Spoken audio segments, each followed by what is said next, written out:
السلام علیکم ورحمت الله تعالی وبرکاته. معززینو دوستانو، د خوبونو د تعبیر په سلسله کې یو ځل بیا تاسو ته مخاطب یم. علامه ابن سیرین رحمت الله تعالی علیه فرمایي چې په خوب کې یو سړی کفن وویني، د دغه کفن به څه تعبیر وي؟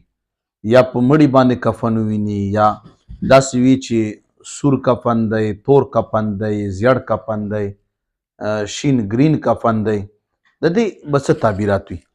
علامه محمد ابن سیرین رحمت الله تعالی علیه فرمایلی دي چې په کوینی چې په خوب کې مړی شین کپن اغوسته دی، گرین کپن یې اغوسته دی، دا دلیل دی په دې خبره باندې چې دا انسان د دغه دنیا نه شهید تللی دی. دا دلیل دی په دې خبره باندې چې دا انسان د دغه دنیا نه شهید تللی دی. او کچیرته وویني چې مړی ولیدو خو په سپین لباس کې ولیدو، سپین لباس یې اغوستی دی. اکثر داسې ملګري سوالونه کوي چې موږ خپل یو رشته دار وفات شوی دی او هغه په سپینې جامې اغوستې وي او صفا سوتره وي او ښایسته که نه، نو د دې بیا څه دلیل دی؟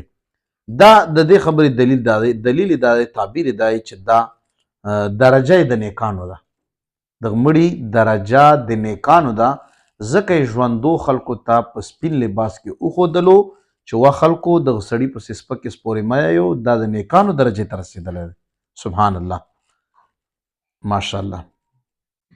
او که چېرته وویني چې مړی دی هغه په تور لباس کې دی، لباس یې تور اچولی دی، کفن یې تور اچولی دی، او ویې لیدو، دلیل دی په دې خبره باندې چې د د برزخ کومه زندګي ده، الله دې موږ تاسو ته اسانه کړي، دا د خطرناکه و. د برزخ زندگی د خطرناکه ده، د حالت چې دی دا بدل دی. ٹھیک شو؟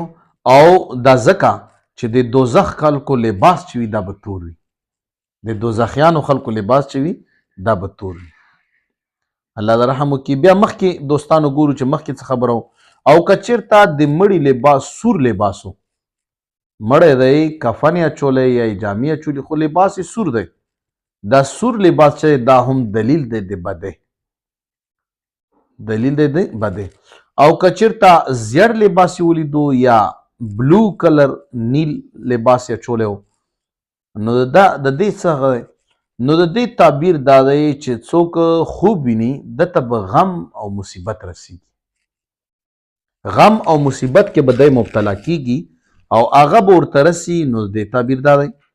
او که چېرته داسې لباس مړی اچولی دی چې نقشیم دی پې او دا اچولی دی، دلیل دی د دې خبرې چې صاحب د خواب چې دی دا به مثال په طور باندې په دنیا باندې ورسره جګړه کوي. مثال په طور د مړي نه کوم مال دولت پاتې دی او دی په دنیا کې هغه سره د هغه بچو سره جګړه کوي. ټیک شو؟ او ځینې اهل تعبیر دا وایي که چېرته ژوندی انسان وویني چې په خوب کې مړي ته کفن هغه ورچوي، کفن ورچوي یا کپړې ورچوي.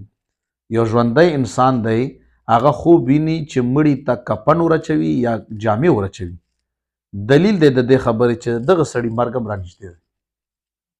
دلیل دی د دې خبرې چې دا څوک مړي ته کفن اچوي، دغه سړي خپې چې دی دا قبر ته ورزوړندې دي او دیم قریب الموت دی. الله دې رحم وکړي.